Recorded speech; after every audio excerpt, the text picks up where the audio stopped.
Bill Moseley, Danielle Harris, Dick Warlock, George Romero, Kane Hodder, Robert England, Ronnie Blakely, C.J. Graham. and you're listening to Deep in the Horror of Texas. You gotta be fucking kidding. Oh, hey, you okay? Damn enchilada. You gonna be alright? I'm feeling woozy here. What's in the box? It's black as tie. What's in the fucking box? Anything.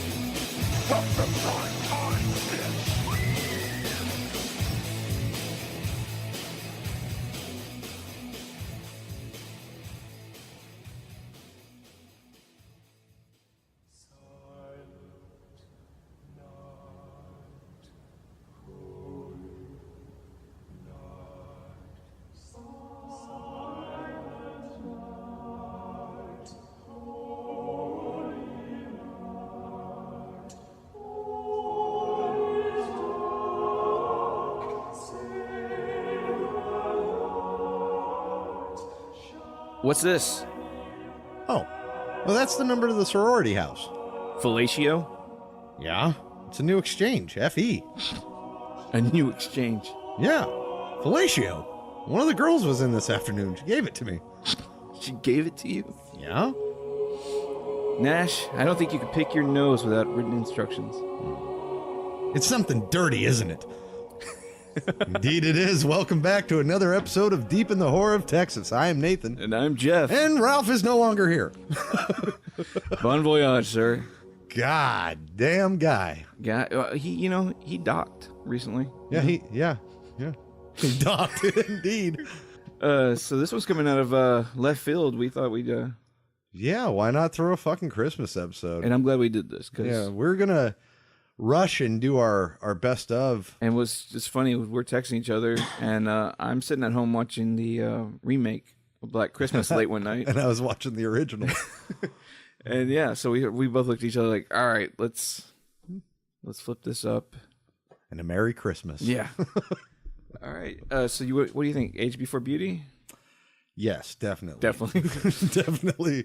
So the 1974 classic Canadian horror film starring Margot Kidder, John Saxton, and a bunch of other fucking people. I don't know. Olivia Hussey and Keir Duella? I think that's how you say her name. But this was like... I've always heard of this movie. Like, throughout my childhood, everybody would, all my horror friends would be like, oh, Black Christmas, Black. And I was just like, I have no interest in this. And I think that's mainly tainted because Silent Night, Deadly Night. Oh, yeah. I didn't really care for that. You didn't see this one at a young age then? No, I just saw it. This is the first time. Gotcha, man. Yeah, and it was on Showtime, so I was like, fuck, why not? And me and my wife have been talking for a while about watching it because it's been on there for like a month. 2 nights ago, we started watching it, and then you called me. You're like, hey, I just watched the remake. I was like, fuck. I'm in the 90s. He's over here. He's over here in the 70s. That's awesome, though. Yeah, I mean, it just, it actually shocked me. Because you remember we always talk about like the box art for Silent Night, Deadly Night, where it's like the Santa going down the chimney with an axe. It's yeah, beautiful. It's awesome. iconic. But this one always caught me when I was young because it was the old school like creep show like box art. Yeah. It was a clamshell box art, and it just had that wreath going around the rocking chair with the girl with the plastic bag over her face. Yep. And the imagery always caught me, and it looked old. So I remember when I watched it, I was thinking of maybe like Halloween-esque kind of stuff, but it ended up being like almost a slow thriller is the way I remember it. And as we get into it, it's because there's a real lack of violence in this film. Yeah. I mean, you don't see too much. Not really. I mean, it's pull-aways mainly. I think they're very on point. Like Bob Clark's the director. I think he was very in touch with, I don't want to do recuts. I don't want an X rating. Let's just keep it. And from what I gather, this production ran smooth as clockwork. Like, Gotcha. No problems whatsoever. The chemistry between the girls is just great. Everything's great in this film. That's what I was really take away. The dialogue, even the throwaway character of like the landlady, she's got Miss Vaudeville, 1869. God, she's the best. She is awesome. She hides fucking bottles of whiskey all throughout the house. B is for booze. It's like extra strength sherry or something. Yeah, she's like the house mom. Yeah. But she's not the mother. Like, this is a sorority, so she's like she looks after the girls, like make sure they're not, I guess she's like alum from like 1940 or Yeah. something. She's old, but because they talk about that kind of like in Night of the Creeps, like the lady had her own house in the back of the sorority that kind of like keeps an eye and ear out for the girls. yeah. But this was fun. A fun character. I mean, it was to kind of run in between when the father gets involved looking for his daughter, because that was kind of like the fun twist too. Yeah, Margot Kidder was actually awesome in this movie. beautiful. Yeah, fucking nuts. Wearing that choker and just she looked hot because she had like this little like black choker she was wearing. Yeah. She looked nice. Sorry. I know her as a crazy person. I know, but in that film, she looked like a man. If you ever wanted to date like a hot smoker, she was smoking hot. I guess there's a bunch of people in this movie. Like I half was expecting Bob and Doug McKenzie to make an appearance, man. Like all the Canadian actors are in this fucking movie. Fucking Garfunkel threw me off at the beginning there. God, you gotta wear your Santa costume. Fuck. Shit. I mean, yeah, they shied away from the violence, but the language in this film, I remember this being a big deal when I played it young in my house, because like the perversion level and the phone calls, the vulgarity. It's just, you want to go into the whole fucking phone Yeah, scene? rock it out. All right, let's rock the phone scene. All right. Ring. Hello? Hello? Hello? Hey, quiet! It's him again! The Mona! You're good.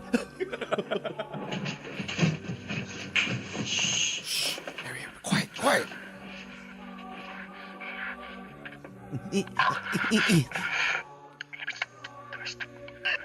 Sounds like Ralph at a buffet.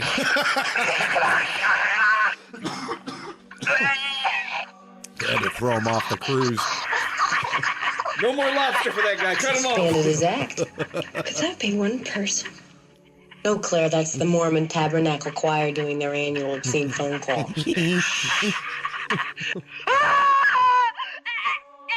Marin. Let me stick. Listener, hearing discretion is advised.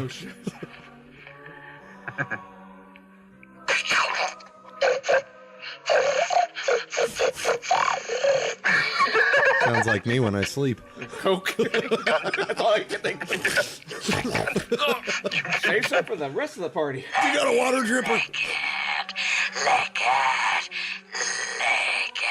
Let me lick your pretty piggy cunt. Listener discretion is advised.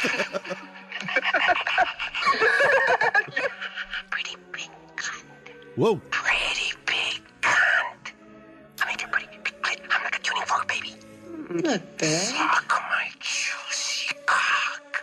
I'm at 325. Will You can suck it. Suck it. Swipe Listen, right. you pervert, why don't you go over to Lamb Kai? They could use a little of this. Piggy cunt. You want my fat cock too? Oh, why don't you go find a wall socket and stick your tongue in it? That'll give you a charge. I'll stick my tongue up your pretty pussy. You fucking creep! God. I'm going to kill you. Oh. You didn't really give him the right address, did you? Hopefully not, God, yeah. I mean, that's in the first 5 minutes of this movie, and you're just like, "What the fuck?" Yeah, what am I watching? It's unsettling. Just to hear it here on the podcast, I'm like, "Oh God, we're gonna get in trouble." I love that they when you're watching the film that the Christmas music going with it. It's just awesome. That this is, and it's got to be like the loudest fucking receiver in the world, because you have like a group of like 6 or 8 girls around you, and they're hearing this shit, and you're like, that's a creep. Like, you think about the old school When a Stranger Calls Back. All right, I only called once. There's got to be more than one of them. Man. It was fucking 10 years ago. Let it go. It's the 3 guys from deep in the heart of Texas. Jeff's doing coke. I'm fucking doing the fapping sound. And Ralph's talking. Let me see your pretty cunt.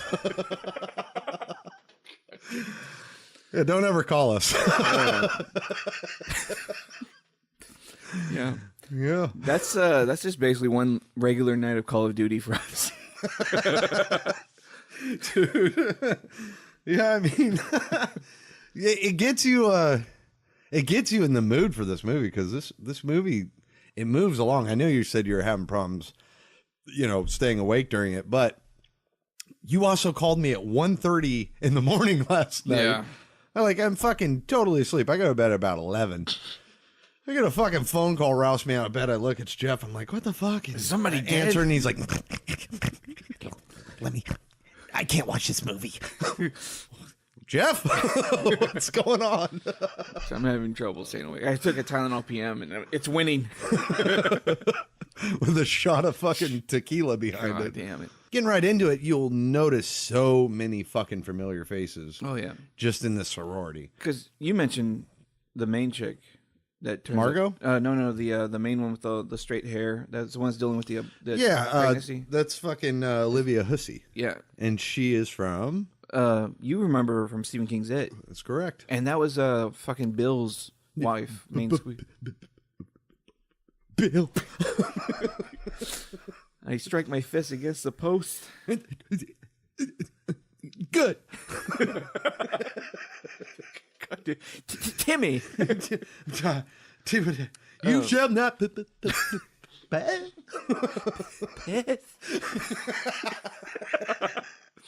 But I remember seeing this chick in junior high when they made us watch that fucking old school Romeo and Juliet. Yep.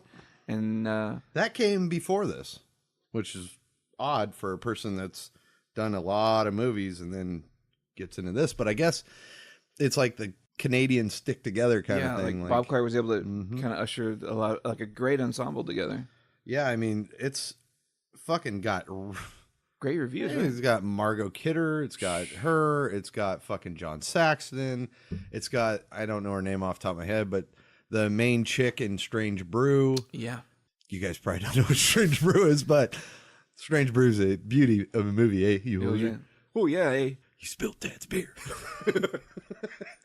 Mom, Dad, Doug broke your beer. Hey, no way. Sorry about that nervous breakdown you had, though. I guess it kind of screwed up your career, eh? You had a nervous breakdown, eh? Me too, when he was born. Take off, you hoser. You take off, you numb. Okay. Quick thing, I was reading the IMDb trivia shit, and when I guess Steve Martin, I think Amanda Hussey was Olivia Hussey. I'm sorry. She was auditioning for Roxanne for the title role that eventually would go to Daryl Hannah. Yeah. But when Steve Martin was reading with her, he was like, "Oh my god, huge fan. I'm a huge fan. I've seen your film like 27 times." And she thought he was talking about Romeo and Juliet, but he was actually talking about this Black Christmas, and that's just awesome. Yeah, right. I mean, Like Steve Martin, the king of comedy, fucking being like, "I love your horror movie." Yeah, because I mean, I think for the time of like Halloween, Psycho, and all that stuff, this is up there with a good, solid horror thriller. Yeah, I mean, this. I mean, the sorority house. You're not really. You're not getting. There's not like straight, sex scenes and tit shots left and right. They actually played it like a straightforward film, and I think that's what caught me off guard. You know what else she's in that I just realized? Psycho 4. She played Norman's mom. Oh shit, yeah. The rain and all that crap. Yeah, Yeah, she was the crazy mom.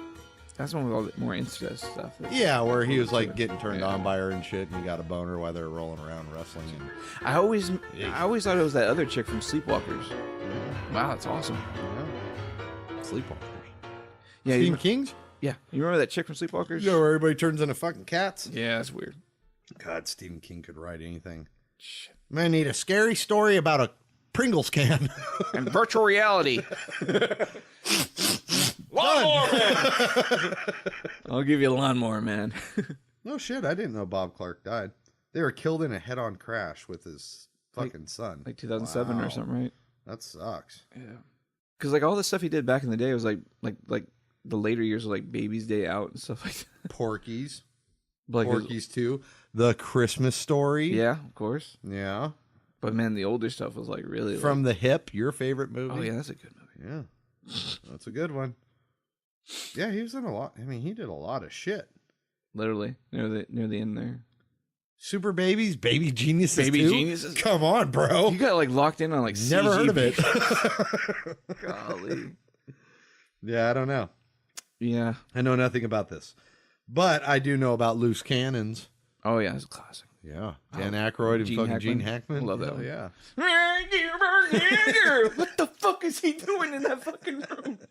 God, that was like the worst fucking person to have stay the night at your house. Dude, I mean, but like they made this on a shoestring, but I can understand where people say that Halloween took a lot of cues from this. People were saying that this is one of the original inventors of slasher. Yes and no. This is more of a thriller.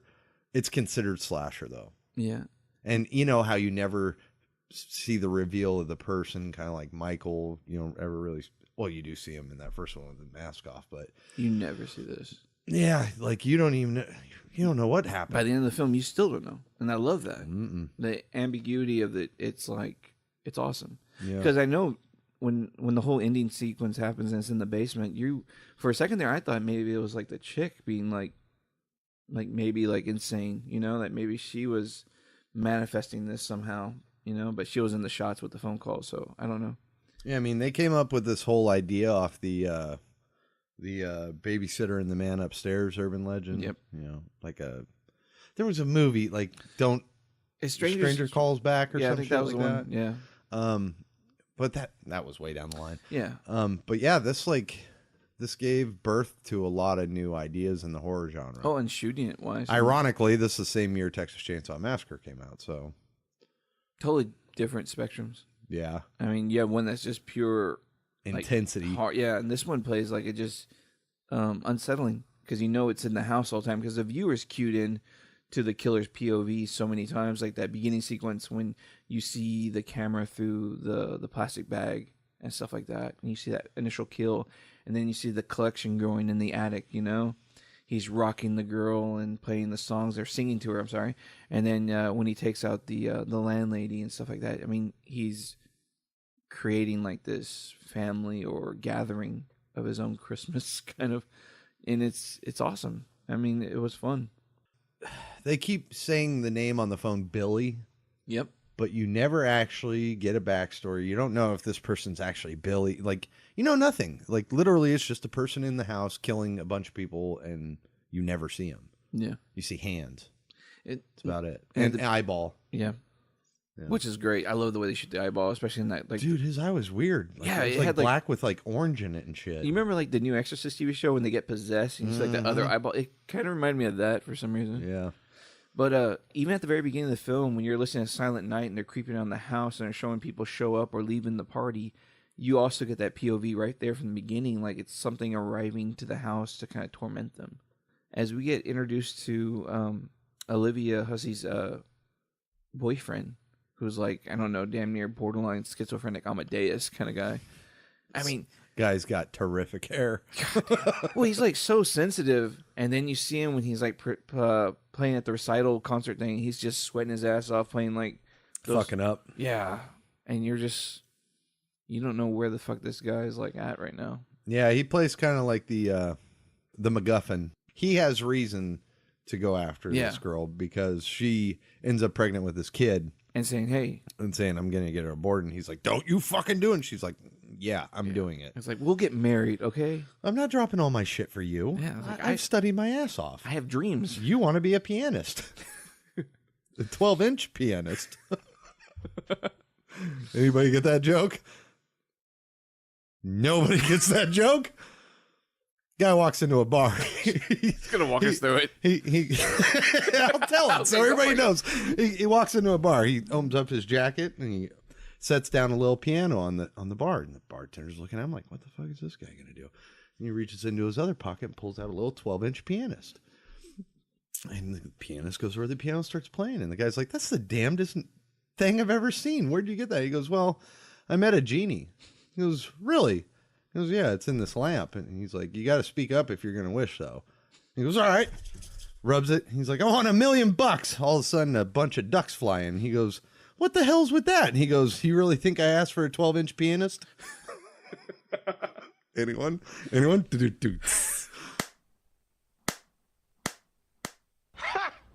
Gay! That's awesome. Fuck off.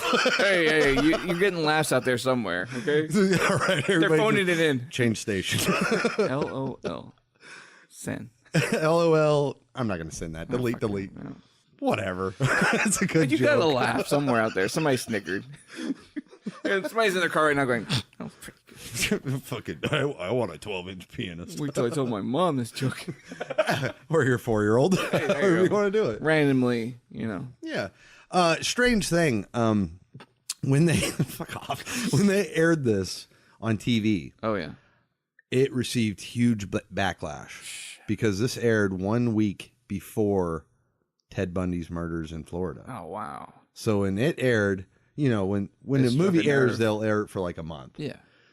So when it aired, Ted Bundy got caught killing all these co-eds in a similar fashion, cut their heads off, bludgeoning them to death. The head of the studio that was, you know, showing it on TV was like, whoa, we got to pull this off because he got like something like 150,000 letters. Jesus. Pissed off because it was so similar. Yeah. And they thought these people were trying to capitalize. They didn't, you know, nobody understood how movies work. They thought they made it because of the Bundy murders. Oh yeah, like the you know, yeah. Yeah. Whatever they call it, socialized or whatever. But yeah, I mean, it received huge backlash, and Governor Rubin Askew told the NBC president pull that fucking thing off. So yeah, because I mean, there you have it. Seeing that on regular basic cable, that's it. Because that's what's so great about this film is that it does so much without showing too much. Plastic over a face shouldn't be that terrifying, but they play it to the point where fuck, like Halloween had more violence, and in Halloween, what do you have? Yeah. You don't have blood. Yeah. You have a little bit of blood on Jamie Lee. That's it. Like when Margot gets it with the unicorn thing, it's like that glass ornament, probably about as, you know. Yeah, I forgot there's a little bit of blood in that scene only. And because when you see the kill at the end of the film, and you don't see it, it's done off screen. You literally just see like orange, like paint. Oh, that's right. And then he props him up. Yeah, I forgot all about that. So yeah, there's very little. It's completely minute. Tame. You watch Friday the 13th? It's 10 times the blood that this has. So I think there's more blood in like a SNL skit, you know, sometimes. You watch like the one where like Chris Farley and them are jumping in the polar bear fucking exhibit. Go on. You've seen that one? No. Oh my God, it's hilarious. They're at a polar bear exhibit, and one of the guys drops his wallet and says, "I'm gonna go in and get my polar bear. You know, go get my wallet from the polar bear." Oh, good God! You see like blood just douching everybody that's like watching. It's like, I'm gonna go try to help Ted, and another guy jumps in, same shit. Blood goes everywhere. This is classic. I've never seen that SNL. Oh, skit. dude, you gotta look up the polar bear exhibit. It's a great one with Adam Sandler and Chris. God, I wish Chris Farley was still around. Some of these movies could benefit with him in it. Oh yeah, I can't imagine. Like Chevy Chase is like, you never really found like Steve Martin was able to write his own stuff, so he was able to find a place for his comedy. Chevy and Chris, they never wrote their own stuff, so it's like they never really had. Chevy was too busy snorting blow and banging hookers, dude. Like, but he was such a good. He was a good, you know, comedic. Oh my God, he's hilarious. I watched Fletch the other day, and I was just laughing my ass off because I was just like, No, John who? John Cocktoast, oh. It's a beautiful name. Well, it's Scotch Romanian. It's an odd combination. Yeah, well, so are my parents. he's. I don't know. I mean, I enjoy a lot of Chevy Chase films. Can I show you something? I was just smiling. I was just browsing. For your wife or your girlfriend? What? What happened? Woof. I guess wouldn't be any. Oh. Wouldn't be the Christmas shopping season if the stores were any less hotter than they are. Ooh, it is warm in here. Well, you have your coat on. Yes. Oh, do I? How did that happen? Because it's cold out? Yes. It is. It's a bit nipply out. I mean nippy out. What did I say? Nipple? There is a nip in the air, though.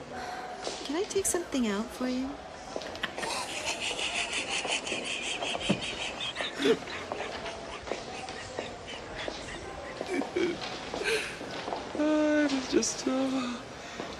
I was just looking at something for my wife. God rest her soul. Oh, God, I'm so sorry. Oh, no, she's not dead. We're just divorced. She's history. And obviously she doesn't wear underwear. And there are plenty of shopping days left until adulthood. which is to say Christmas as in Yule log. Not a log. I don't have a log, but I mean, you know, just if I had a log, not in the sense that you think I said I did. Oh, good golly. 'Tis the season to be merry. Well, that's my name. Oh, shit. Dude, Chevy Chase had, like, I don't know who wrote for him or if he just could come in and play shit like that, but he was genius. Magical. Dude. Like, Fletch, you can go a million quotes into Fletch and Fletch lives. Just that ending scene in fucking Christmas Vacation where it's like, 4 fucking motherfuckers. I love that fucking sequence.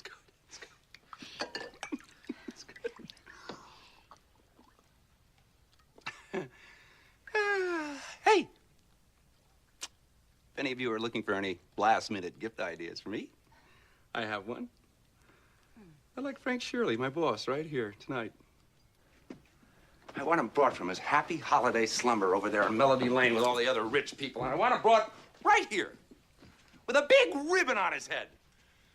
And I want to look him straight in the eye, and I want to tell him what a cheap, lying, no-good, rotten, four-flushing, low-life, snake-licking, dirt-eating, inbred, overstuffed, ignorant, blood-sucking, dog-kissing, brainless, dickless, hopeless, heartless, fat-ass, bug-eyed, stiff-legged, spotty-lipped, worm-headed sack of monkey shit he is.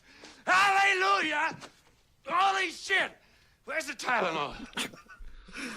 Yeah, we're I love that reviewing fucking Black Christmas. God, yeah.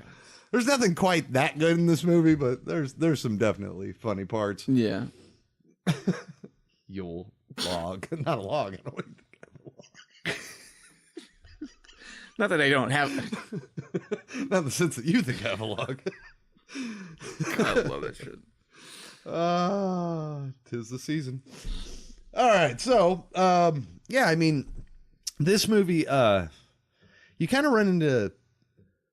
You'll have some low moments. Yeah. I mean, face it, it's 1974, kids. We're not gonna, because you know, it's not gonna be every 10 minutes you get a death. When the girl's dad's looking for, I mean, it literally goes death, then next day, and then the dad's looking for the daughter the next day, and then it just leads into the father going to the sorority house, asking the landlord lady, where the hell's my daughter at? And she's trying to protect, this girl's, college freedoms and stuff like that, But it's just hilarious the way she's doing it. She's like, Jesus Christ, I'm doing my best. God damn it. It's like. I love when they're leaving, she covers the peace sign, the nude chick. Guy mounting over. And she's like standing there like real awkward long time. Let's go. And the guy's just like, like, really? She's like, can you give me a ride? Fuck.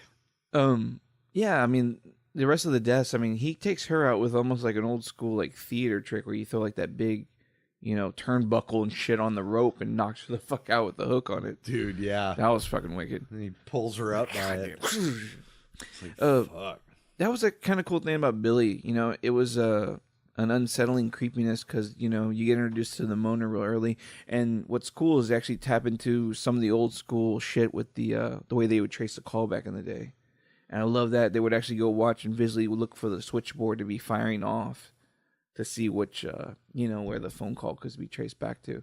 I thought that was awesome. Dude, seeing how, that blew my mind, watching that dude trying to trace the phone call. That was awesome. So it was just like, Jesus, how bad does your job fucking suck? You are literally looking at millions of landlines and you have to find the terminal and then check which terminal port is plugged in. I mean, it's fucking crazy. Awesome. Crazy. Dude, yeah, it's badass. See how it's like you're walking around in the Matrix. For real. Like the guide tubes in the Matrix. You're just like, fuck. But yeah, he's like, after three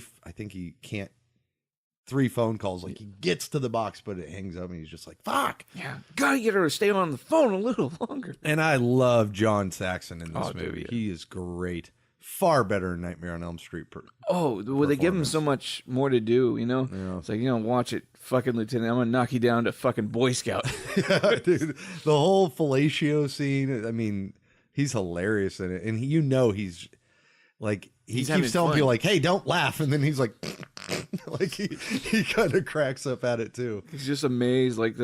He's like, you haven't put all this shit together. The girl's missing. We find a dead body. These girls are getting a fucking. It's like, God, you think we should? I love when he's like, Nash, the call's coming from in the house. call them right away and tell her to walk out the front door. Tell her exactly what I'm going to tell you. Put the phone on the hook and walk right out the front door. I'll be there in 5 minutes. And Nash, if you fuck this up, I will kill you. It's like the best. Be calm.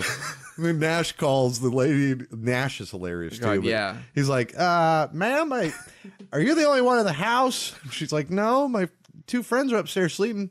Ma'am, here's what I'm going to want you to do. I'm going to want you to set the phone down on the ringer and walk outside. But I got to get my friend. No, don't get your friends. I'm going to get my friend. Ma'am, get outside. That's awesome. He like totally freaks out and fucks it up. It's like, God damn it, John. God. One fucking job. You have one fucking job, asshole. Desk sergeant. God, he's going to be promoted to fucking Boy Scouts after this. But yeah, like, it's fun. It's a cat and mouse game. You don't ever get a killer reveal. And, you know, it picks them off one by one by one. Yeah. You know, there's not a lot of depth in this movie, so it's not, you know, we couldn't take this over an hour if we wanted to. No, I mean, when you listen to things like commentaries and you read like documentaries and stuff, there's a lot of wealth of things that go on behind the scenes. But to just take the movie for what it's worth, it's a great stand-up movie. It's a little slow for my taste, but well, you got to imagine though. I mean, well, for then, don't think of Texas Chainsaw Massacre that came out the same year, but think of like Halloween. Think of The Fog. Think, it's a slow burn. But I feel this is like Psycho kicked up to like an 8 or a 9. Yeah, you know. Yeah, and they really build some badass thrillers. And there's obviously a bigger body count in this. And Margot Kidder's fucking funny in this movie. Yeah, dude. she does. I mean, I don't remember a lot of lines off the top of my head. Like I said, first time 2 days ago. Was the first time ever seeing it. The first line she says to her mom on the phone is like, "God, you're a gold-plated whore, mother." I was like, "God damn!" And then telling the sergeant, "Oh yeah, fellatio's our number." Awesome. What do you mean fellatio's your number? Yeah, it's fellatio. It's a new thing. Okay, how do I write that down? FE 89796. She spouts off the numbers, and he's just like totally buys it. It's awesome. But Nash is a fucking idiot. So. Yeah, totally. But yeah, I love Saxon's like little partner there, his other detective. He's laughing in every scene. That's all he does. He was waiting for Saxon to look for the number. He was like, "God damn, he finally saw the fucking number." God, I love that scene. There's some good comedy in this movie, man. Yeah. And leave it to the guy who would later direct Porky's and stuff, you know? Yeah. Yeah. You know, not in the end, Olivia Hussey thinks she kills her boyfriend because she actually thinks it's him. Why he broke into the basement window to get her. Yeah.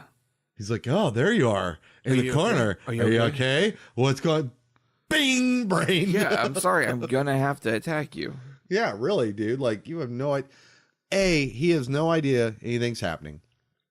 B, why are you breaking into my cellar window?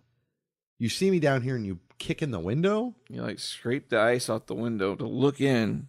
And then you walk up all creepily. But that's the thing that tells me that it wasn't him. Totally. Like in my mind. I knew it wasn't. Because, I mean, you see that creepy ass eye and that fucking door crack, which is beautiful. And it's just like, "Hey, Agnes." You know, all that kind of shit. Yeah. And he's you know, he's set up to be the fall guy. Like the cops think it's him. Everybody thinks it's him. But she's like, he was with me when the phone call happened. And so, you know. It's very like Wes Craven pre-Scream kind of like to an extent, you know? Yeah. I mean, this had a lot of smart things happening in it. So I'm amazed there wasn't a sequel to this. Like a Black Christmas 2. Me too. Like, I thought this was like a Silent Night like thing. Return of Billy. Fucking 8 of them. Yeah. But no, this one and its remake, and that's it. Gotcha. So, you know, we'll just get into some final thoughts on it. Kick it off, man. Because I mean, you're the one that threw this to me. I mean, look, for being something that I've never seen, being as old it is, and being in the era of movies that I love in the 70s. Totally. I'm shocked that I didn't see this earlier. I'm kind of pissed off at myself because I would love to know more. There's 2 good documentaries on YouTube right now about this movie. One's a 4-parter, the other one's like 30 minutes long, but they're so old. It's like straight up from a VHS, so the volume is very hard to hear. Gotcha. You know, it has that fucking air ringing to it. It's fucking good. I would consider it a classic. I mean, it's not a Halloween and it's not a Texas Chainsaw, but it's the seed. It's one of the roots that was planted to grow into the slasher thriller genre that we have today. So, I mean, I give this high recommends and I'd say a buy. If you love 70s, early 80s, early 70s cinema, this is your taste if you haven't seen it. So, yeah, absolute buy. Yeah, I couldn't agree with you more. I mean, this would be a fun pickup if you can catch it, I'm not sure. I was trying to check it out on Amazon to see if it was a Scream Factory release. It looks like it might be a Shout Factory, Scream Factory release, collector's edition, out on Blu-ray. So that might be fun to keep an eye out because, yeah, this has a place on the book, on the bookshelf, with the collection. It's a solid film. There's such weird iconic imagery. That shot of the eye in that crack of the door, the scene where he comes up with the ornament and you see like that just awesome shadow, but somehow they lit his eye still, like because it's caught. It's like a quarter of his face. I love that kind of shit, man. It sold good. It was sold well. It was sold really good. But the POV stuff for all the kills, it was very reminiscent of Halloween and Psycho and what you would see with like some of the Italian directors do, like Dario Argento and stuff. There's a lack of gore, so to push it in that slasher realm, I guess it's kind of hard. But yeah, it stays definitely in that safe zone where it's like almost very dark thriller, very reminiscent of like Psycho and stuff like that for me. I'm not gonna lie though, it put me to sleep twice. It was late. I wasn't really feeling kind of like after that halfway mark, I kind of like fell off. I don't know how, but yeah, when Margot Kidder's having her asthma attack and her nightmare, it was kind of like right around there. I kind of like I would kind of drift off. I would have to rewind the movie and kind of watch it from there again to kind of get through it finally. But all in all, I give it high marks. Yeah, buy. If you can find it cheap, I think I'd buy it. Yeah, I mean, right now it's on the Showtime app, so yeah, I can't be more happier about that. On That's Xbox awesome. or fucking whatever. So yeah, if you've got Showtime on your phone, bam, it's right there at your fingertips. Okay, now we're going to get into the Black Christmas 2006 remake. Now, I don't know about you, but when I was watching this, I almost thought it was like a sequel because like it gives so much Billy backstory. He's in an insane asylum. People are calling already. Well, it was weird that it was like a tradition for them to leave a gift out to Billy under the tree. The sorority girls would leave a Billy present because it's the urban legend. Yeah, and then but while they're doing this, it cuts to the sanitarium, the insane asylum. Oh, I love that. Yeah, and the guy's giving everybody's Christmas gifts in their cell door. Opening the slot and sliding it in, and the Santa guy walks in. He's like, "Well, the door is open. This isn't the children's ward." And the security guard's, "No, this is the mental patient ward." And he goes, "Oh, wait, Billy, I forget his last name, Wise or something like that." He's like, "Is that the Billy?" And he's like, "Yeah, that's him. Guy has tried to escape like 6 times." God damn. And he's like, "Oh, I thought he was a legend." He's like, "Well, he is in his own right." He's like, "What are you giving him?" And he's giving him like this nasty like chicken and deep fried chicken skins or something like that. Chicken skins and candy canes. It's the closest thing we can get to his mom. Yeah. It's like, oh, dude, what the fuck? And when they would later explain that, I was like, oh, man. Right? It was fucking gross. But you see Billy and, you're like, what the fuck? They did the eye. They did the eeriness. I mean, they capitalized on what the original kind of set up. Yeah, I mean. To some extent. And you're looking at him at first and you're like, is my television color off? Like, you don't understand. And then they do this backstory on Billy when he was born. And he had a rare liver disease, which turned his skin like bright yellow. And immediately I was like, that yellow bastard from Sin City. That's like, awesome. You pervert. God. I was lucky enough. Me and the wife, and I think the brother-in-law, we all went and caught this Christmas Day when it came out in 2006. We were there like literally Christmas Day. We did all the family shit, and we said, hey, let's go see this horror film, Black Christmas. And we went and saw it. And it was fun, but I hadn't seen it since. So when I saw it pop up on like cable, I was happy to watch this again because it was like, reminiscing. Yeah, the director Glenn Morgan. Oh yeah. He did the Trick or Treat. Oh wow. And he did Final Destinations, Gotcha. 1 and 3. That's why his name sounds familiar. And he also did The One. Sweet. So yeah, directing credits not too many, but I think he had a lot of writing well, credits. he's uncredited as the director in Trick or Treat. So Oh, wow. I don't know if he just filmed like a couple scenes as filler, for because what's his name did that? Yeah, I forget the guy. Yeah, he did Michael Daughtry. Yeah, there you go. Yeah, he did Krampus and stuff. Yeah. Oh, this is 1986 Trick or Treat. Oh, that old school Yeah, one. never mind. Shit, I don't remember the old school one. I gotta rewatch that. I guess I should look at years date. No, I thought Glenn Morgan did. Obviously, I think this guy did Spartacus. Like he wrote with like somebody for like with Final Destination and stuff like that. But yeah, James Wong. Oh wow, yeah, cool. Yeah. That's awesome because I know there were big deals with like X-Files and Final Destination shit like that. No, but whatever. But I was shocked mainly at some of the big stars in this. Like they weren't big stars in the time, but let's see here. This is what 2006. So you got Mary Elizabeth Winstead. Oh yeah, she was amazing. You've got the fucking blonde chick who played the main blonde chick from Nightmare on Elm Street remake. Which man, this chick can't act worth shit. She's still awesome. You've got Michelle. a couple of old people returning alumni. Yeah. Because I remember that Lacey Chambert, she came out in Lost in Space. She was like the little girl in Lost in Space with Gary Oldman and all them in that film. And then Michelle Trachtenberg, she comes out in a lot of things like Gossip Girl and a lot of other Eurotrip. Yeah, there you go, Eurotrip. Mm-hmm. But the chick you were going to mention, I'm sorry, was what, Andrea Martin? Was she the brunette chick? Katie Cassidy was the blonde. Yeah. You're right. Sorry, Andrea Martin. You're correct. But yeah, she was in the original.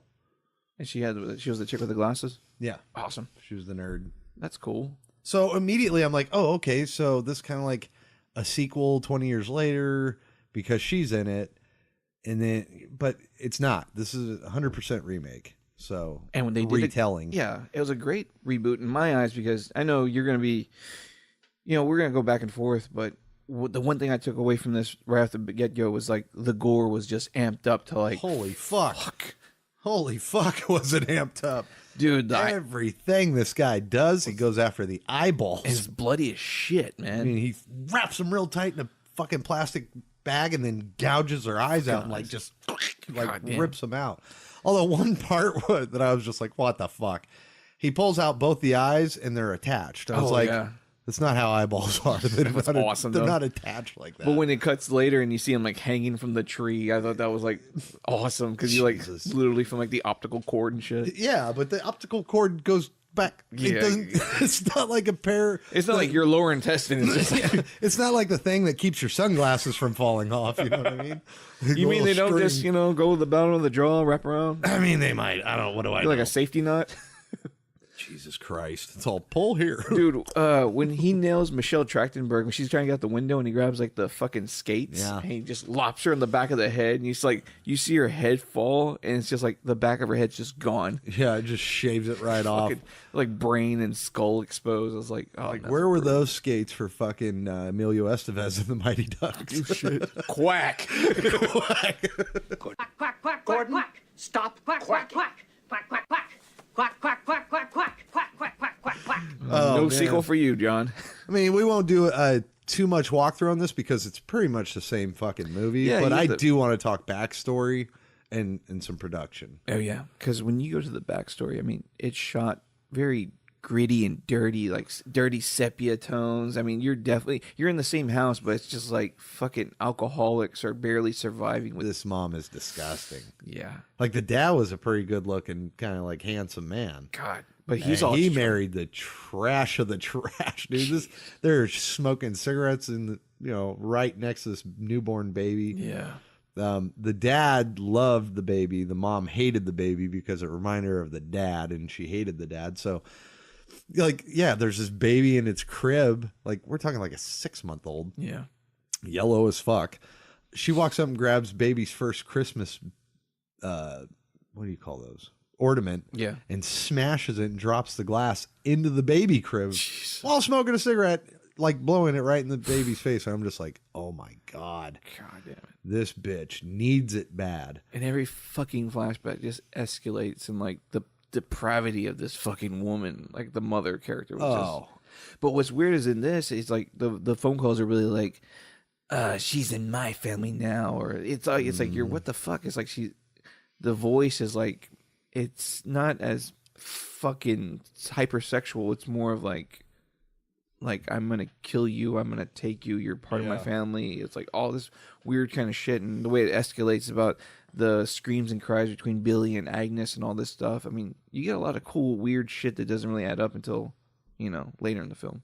Yeah, I mean, then there's another flashback, like when he's like 8 years old, and fucking the dad. no, not that one. I'm sorry. It's he's getting ready to open his presents, Yeah. and the mom's just sitting there going, "Santa's fucking dead. The Soviets shot him down. He crashed and burned. Blah blah blah." And you can see this kid's just like, "Fuck." And the dad's very nice, and he whispers to him, "Hey man, I think Santa left something in your room in your little hiding spot." And so he runs up there, peels, goes in the closet and peels out this present, and it's this cool little telescope. Yeah. And fucking all of a sudden he hears his parents yelling. And he goes and peeks and because he sees the dad get his brains bashed in by the mom and this other guy. Yeah. So he runs up in the attic and they lock him in there. Yep. Then 14 years pass and he's still locked up there, and the mom and this new guy are fucking on the stairway, and he can't last. He passes out. Yeah. And so she goes upstairs and fucks her son. Yeah. Gets pregnant, has a new baby. Oh God! And then you have that weird scene she gives the daughter the present, and the daughter's looking at the doll, but then you hear the all that stuff in the attic. Fucking nothing. God damn! So you just got this pure fucking. I mean, it's just an episode of fucking. Not Springfield, Springer. Sorry, it's like an episode. It's a bad horror episode of fucking Springer. You Jerry take Springer Maury, shit. Wilkos, and Jerry. It's all fucking mash them dude. together. You are the psychotic father, dude. So yeah, I mean, Billy's been locked up in this attic for I think 14 something years. Yeah, and he finally escapes and kidnaps the daughter. Yeah, and the mom's running around the house, Billy. And fucking, she's making cookies. So, I forget how he whacks out the dad. Yeah, he kills the dad. I don't know how. I fucking totally spaced it. Yeah, spaced it. But he rips the little girl's eye out. His daughter. He rips her fucking eye out. Yep. And then goes after the mom and clubs her ass to death with a rolling pin. And then it escalates so much in that kitchen. Go ahead. I'm sorry. Yeah, me and Nate were talking about this, and I go, the one imagery I can never shake is that damn cookie cutter scene. He just takes this little gingerbread cookie cutter and just starts stamping her back. And then he takes these pieces of flesh and puts them on your cooking pan, throws it in the fucking oven. And when the cops, next thing you see is the cops walking in with the flashlights and shit. And Billy's at the table with a cup of milk and these flesh cookies. And he's just guy's just dipping him in the fucking milk and eating these flesh cookies from his mom. And I was telling Nate, this is some of the goriest, funnest shit you see. So oh gross. man, it was just gross too. It's gross. Because then it plays back to that's why they give him the fried chicken skins and shit. Well, what's funny is how the director came up with all these ideas. No. He researched Edmund Kemper, the real life serial killer. Oh, sweet. Who his mother locked him in the basement every day for his first 15 years. And when he got out, he cut her head off and fucked the mouth hole while telling the dead head to, "Oh, you like that? Shut up, bitch. Suck on my dick." Jesus. He's fucking his mother's dead head. Very high tension of him. Dude, yeah, exactly. But I mean, all his entire basis for Billy in this was all off Edmund Kemper. That's crazy, man. That's gross. God damn. And what's funny is not funny, but it was just next thing you do is you do the escape. And when they show the escape, when he leaves the present for the guard, and the guard goes in to check on that, and he sees there's the toilet removed, and there's a hole, and then right behind him, a candy cane through the back of the head. That was awesome.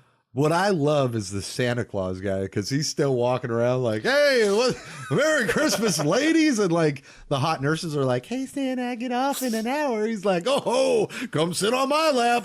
So will I. It's yeah, so will I. But he's just fleshing it up with these chicks, and a door opens behind him, and then the next thing you see is fucking Billy in the Santa suit carrying around this thing. God damn. And fucking throws it in the trash and an arm sticking out. I love the imagery for that shit, dude. I mean, I love the idea of this Billy character. It's just, it's a menacing character. He's a creepy motherfucker. He's sick. Because once he gets in He's the a house, victim of incest and abuse and negligence and disease, and it's like, fuck, man, you poor kid. Because when you see you get alluded to it a little bit in the original of like how Billy's always keeping an eye on the girls through the house, but in this you actually see like him push a little tile out. I liked it because it was like he pushes a tile out of the way and he's just watching the girl take the shower and stuff. Yeah, but like literally he would have to like, where's his eyeball on his temple? Because it's like flush to the floor. To get the shot. Yeah, I know. Yeah, it was a little too much. There's holes in the stairways, holes in the here, crawl spaces there. That was kind of cool, him like wiggling through all the crawl spaces. I like that, but yeah, you're right. It was very X-Files like bullshit. Oh god. Yeah. And yeah, one of the chicks gets super drunk and starts taking a shower, and you get a little booty in this scene. It's a nice ass. She was getting trashed. She was drinking wine and taking shots of brandy. It's like gross. Jesus Christ, she's at TFW with us or something. And then you get another, MacGuffin character, and not Agnes, but the nerdy blonde roommate. Yeah.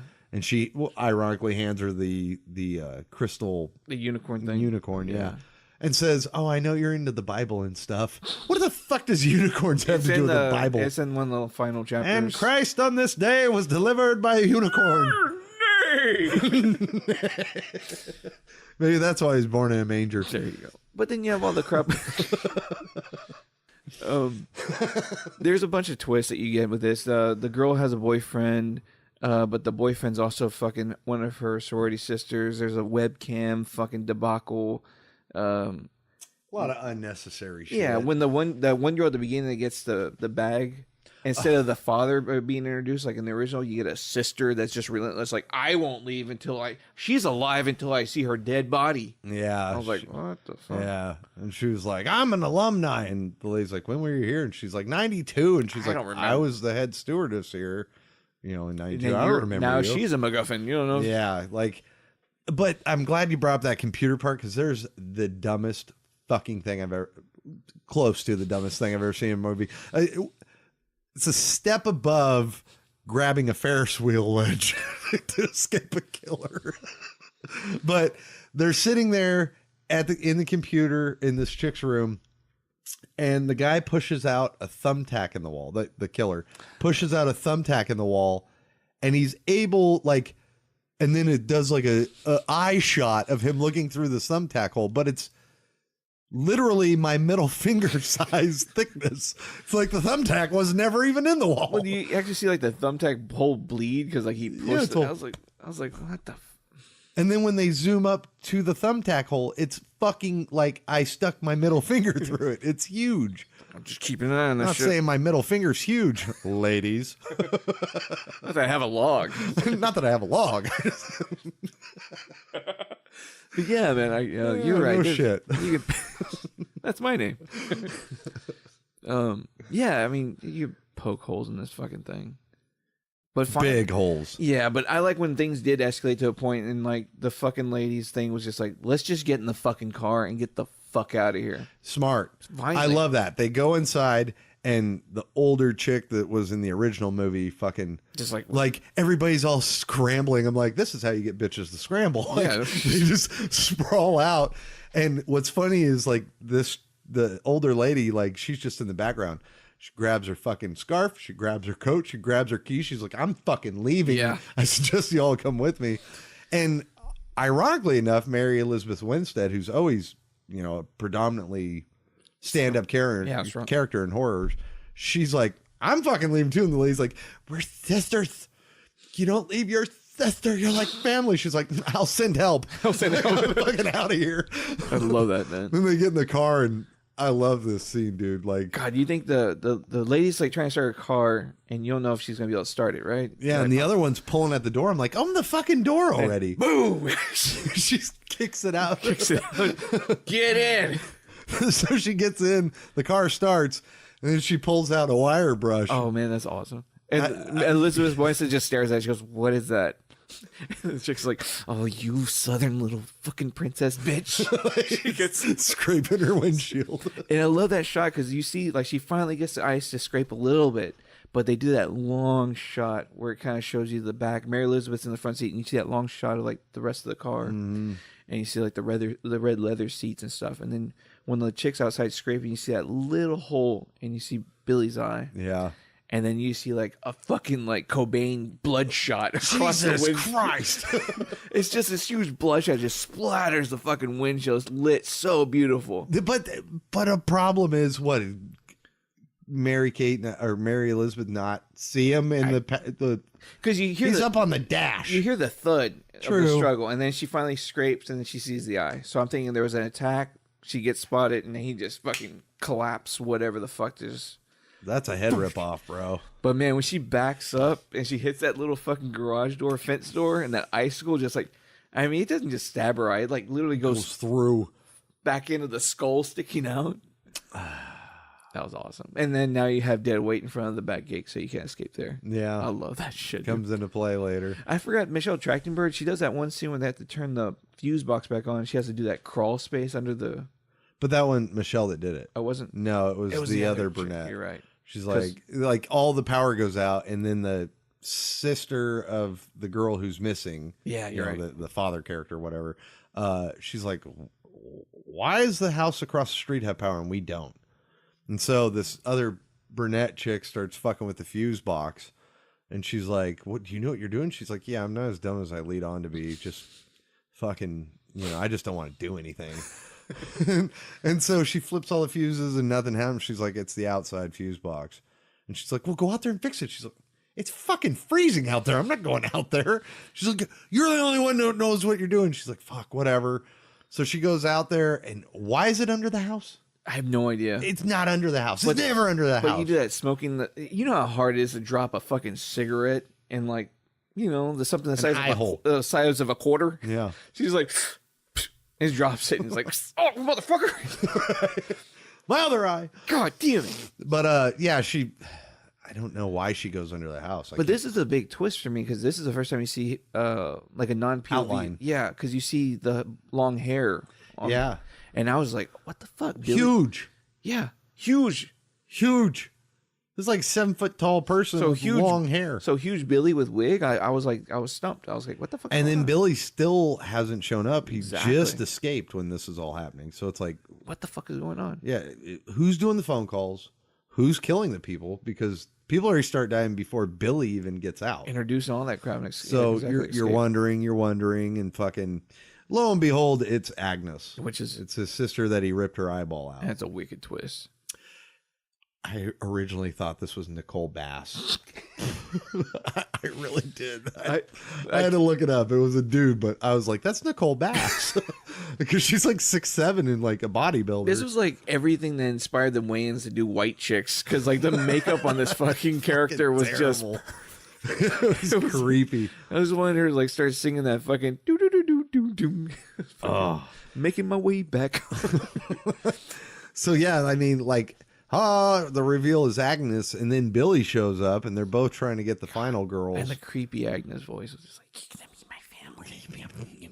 God, like, Jesus Christ, lady. Yeah, and then this gets ridiculous. Oh yeah, because like ridiculous. Because you when the boyfriend comes in, he whips out the butterfly knife. We're gonna look at once you see the dead body, we're out of here. And everybody's like, agreed. He goes up to that attic with the flashlight and shit, and man, grabs him with a plastic bag and just yanks him up like fucking Darth Vader style. Nicole Bass. Jesus Christ, it was awesome. And then man, she just fucking like stabs the fuck out of his eye. Yeah, and then it's funny because this guy is a pretty stocky dude.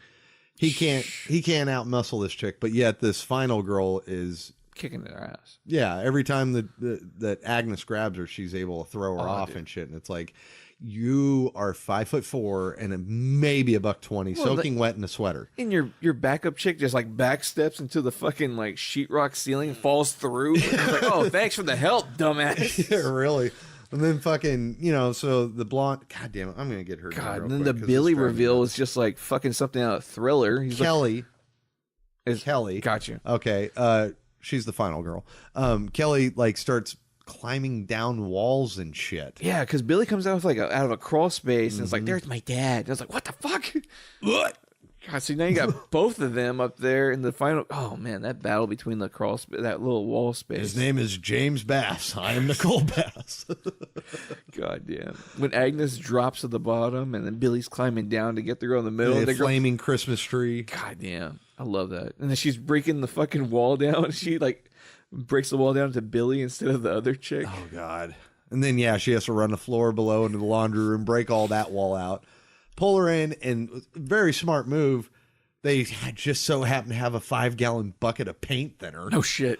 And then she squirts it all, boom, you know, fucking flames all go fucking all crazy. Is this the same house? It looks the exact same as the original. But it's huge. I mean, when you're having all these levels and floors, I don't know. In the original, I thought it was just upstairs, downstairs. This one made it sound like there's fucking like acreage. 3 levels. Yeah. It's like the White House. What amazed me on this film is that this played almost like a Halloween 2 gimmick. Yeah, a little bit. When you go directly to the morgue, but this is the dumbest part. Okay, they get the bodies to the morgue, and you have that asshole on the fucking phone, like not wanting to spend time with his wife and kids. Drinking, like, I am working.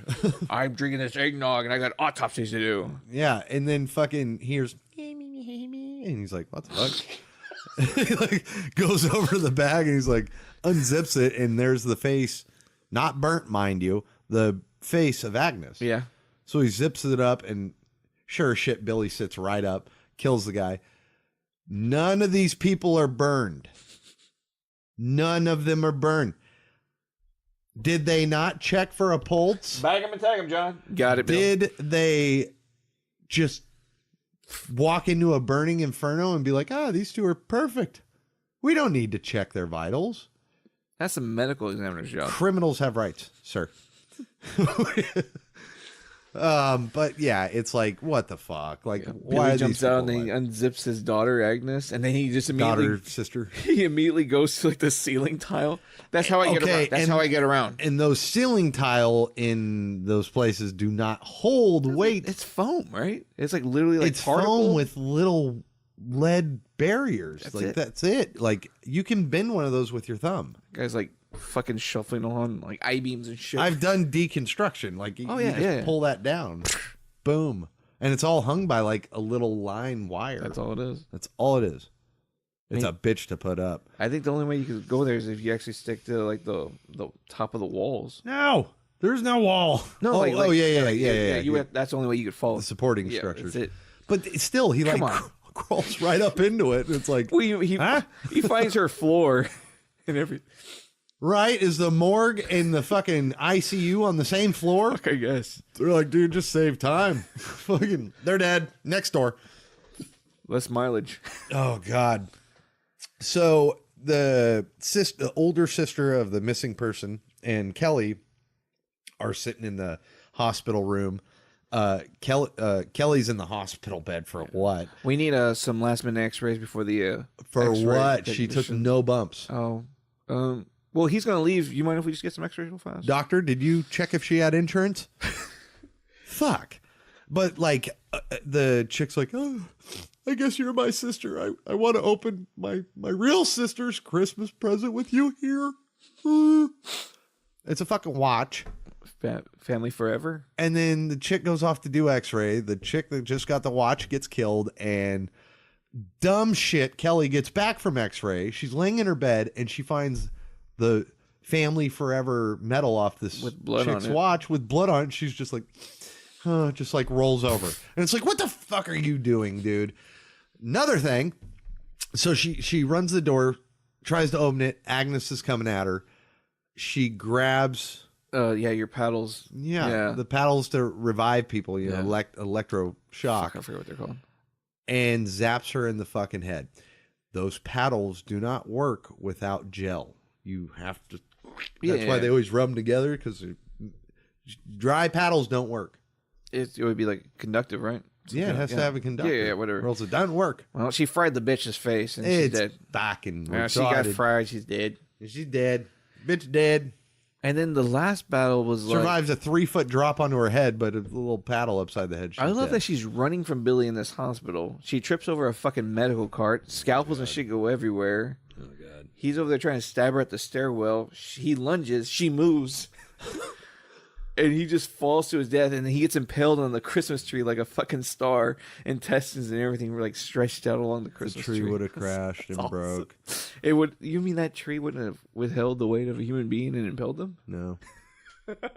No. It was awesome. No. At worst, he would Sonny Bono. It was a disposition of disbelief, whatever you call it. Yeah, dude, come on. It was suspension. Suspension of disbelief. Thank you. Disposition. Disposition of this movie. That's for sure. It was. So yeah, I mean, there you go. Let's do final thoughts. Yeah, let's do some final thoughts. This is the kind of goofy schlock that makes me happy sometimes. Liar. It's rare. You know, I have my moods. I'll say, oh, it's a pile of shit, or I didn't enjoy it. This was enjoyable because I was bored that night. I just watched Urban Legend. Oh, that's why you enjoyed it. Yeah. I mean, I was sitting through a lot of schlock that was coming out late at night, and I watched this, and it was fun because I didn't remember it as much. And revisiting the original made me appreciate the original, you know, a shit ton more.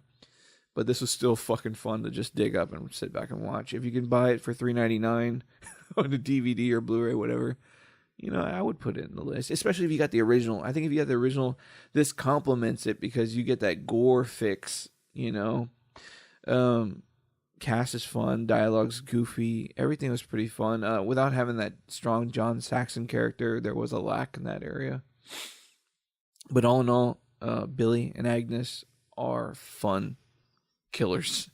It was goofy and just a silly, you know, I hate to say the word guilty pleasure, but it was a guilty pleasure. It was cool fucking bullshit little horror film to check out and catch. And nothing too bad to say about it right now.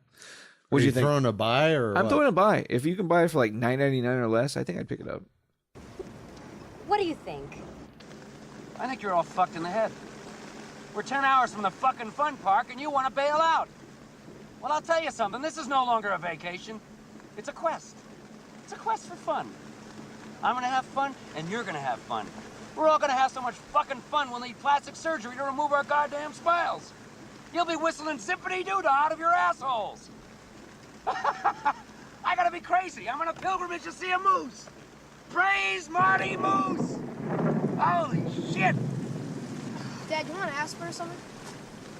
Don't touch! Yes. That is my thoughts on this. It is bullshit. 100% bullshit. This movie's it does have entertaining parts. I'll give it that. There you go. He liked it. It's not a buy. It's not the worst movie I've ever. It's a buy. No, it's not a buy by any stretch of the I'll get it for you on Voodoo.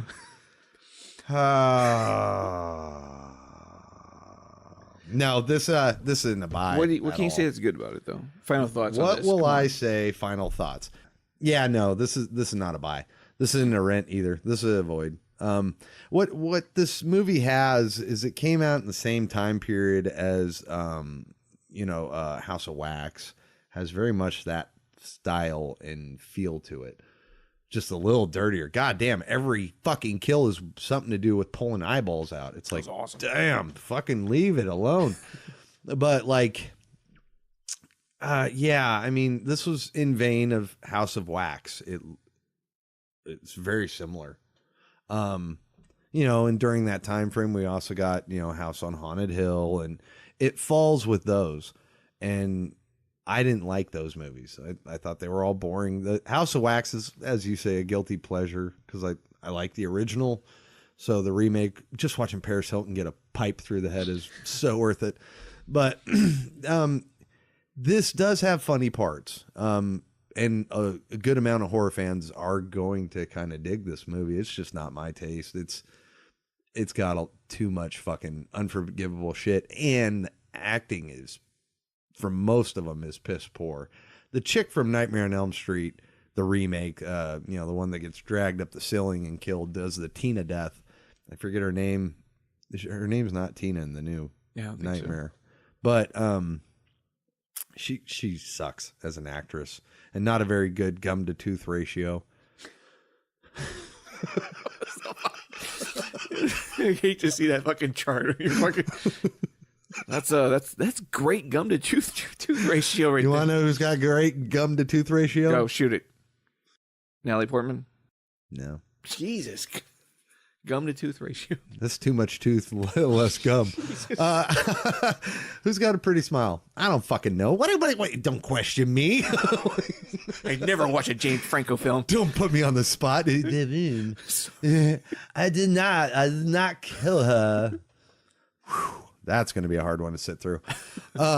Yeah, I'm not digging this one. I would say avoid, but I mean, people have different tastes in horror, and not everybody likes the original Halloween. Not everybody likes Friday. So some people are going to get a kick out of this, more towards that probably the hostile group. Gotcha. Because there is a goddamn good amount of gore. The backstories with Billy, I dig. I thought that was neat. Not neat when the mom fucks him, but I mean, it was like, you feel bad for the guy. It's like, oh, you watched your dad get murdered. He was the only nice one to you. Then you get locked in your fucking attic for like 10 years, like 14, 15 years. Like the mom created the monster. And it's like, I love that they had that basis of the original, like a real serial killer to kind of basis. Yeah, I mean, this isn't fried chicken that I like. Yeah. Not at all. So, yeah, I'm going to avoid this, but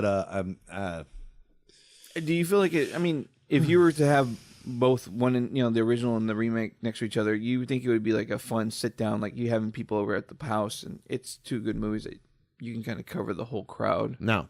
Really? You think? I think if I because I think the older version, is more my crew. I think people that like the older will not like the new. Gotcha.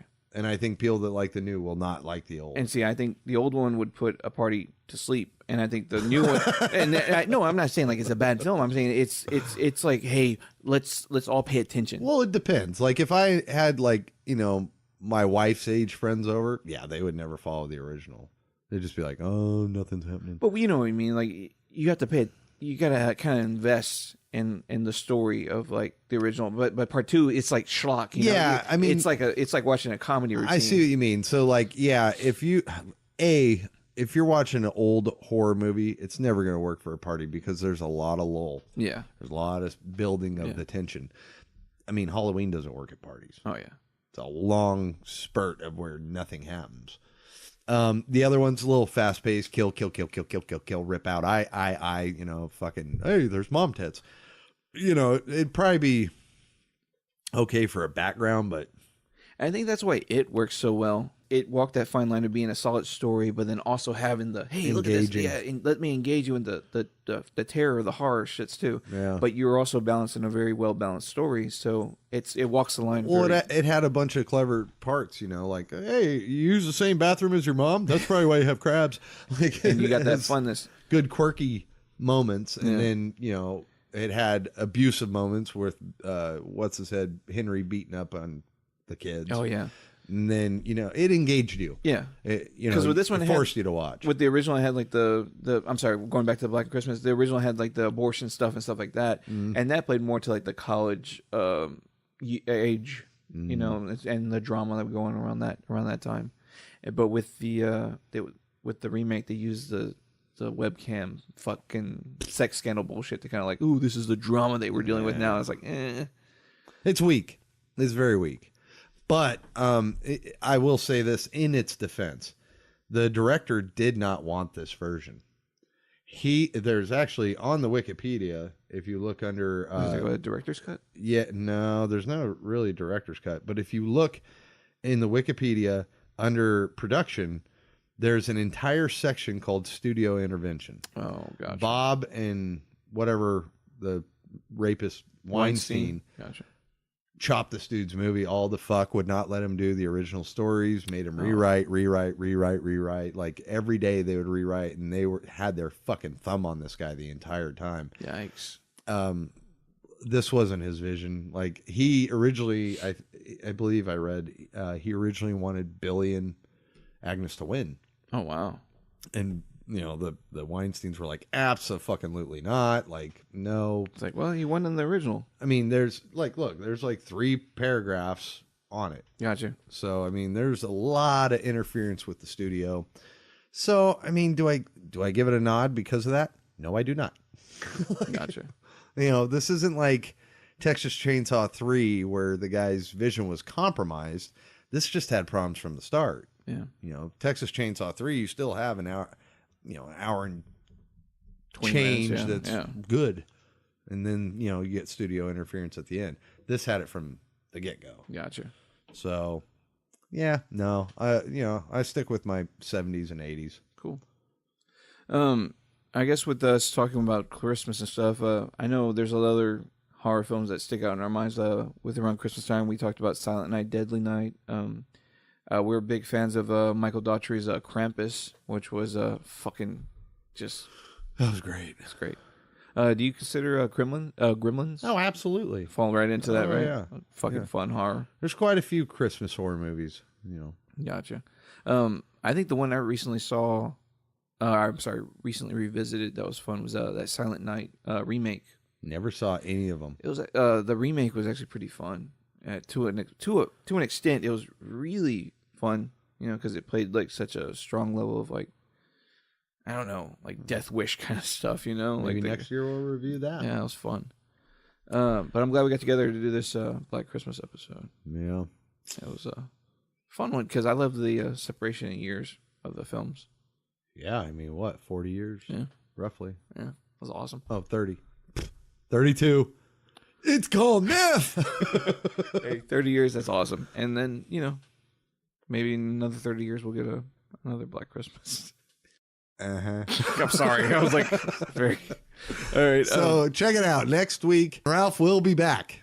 Or he's fired. That's going to be awesome. God, that'd be fun. Anywho, so all y'all, enjoy your birds, enjoy your Christmas, and hope Santa doesn't take a shit under your tree. I'm Nathan. I'm Jeff. Merry Christmas. Keep it merry. Keep it merry.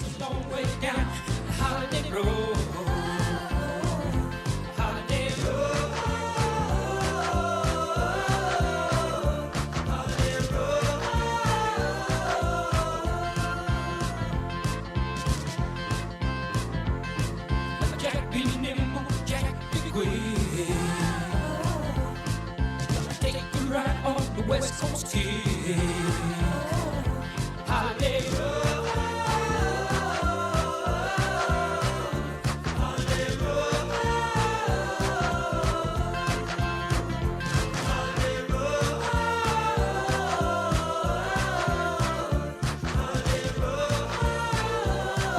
Thank you for listening to Deep in the Horror of Texas. Be sure to like and follow us on Facebook and Twitter. If you like what you hear, please leave a review on the iTunes or Stitcher radio app. And above all, remember to keep it scary.